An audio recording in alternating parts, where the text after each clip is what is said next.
सिंध में बल्दियाती इंतखाबात के हवाले से इलेक्शन कमीशन की जानिब से हल्का बंदियों की ड्राफ्ट लिस्ट जारी कर दी गई।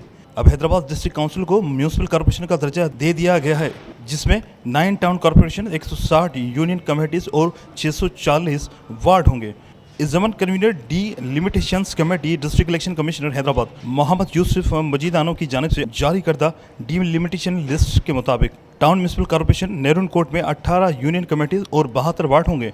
इसी तरह मियां सरफराज टाउन में 18 यूनियन कमेटीज 72 वार्ड्स, पेटाबर टाउन म्यूनिसिपल कॉर्पोरेशन में 18 यूनियन कमेटीज 72 वार्ड्स होंगे। टंडो जाम टाउन में 16 यूनियन कमेटीज 64 वार्ड्स, टंडो फजल टाउन में 17 यूनियन कमेटीज और 68 वार्ड्स, सचल सनमस टाउन में 19 union committees 76 wards, Shah Latifabad town में 18 union committees 72 wards, Hussainabad town में 18 यूनियन कमेटीज 72 वार्ड्स और कासिमाबाद टाउन म्यूनिसिपल कॉर्पोरेशन में 18 यूनियन कमेटीज और 72 वार्ड्स होंगे। कैमरामैन उमर हयात के साथ इमरान शलकियारी, धूम न्यूज़ 24/7 हैदराबाद।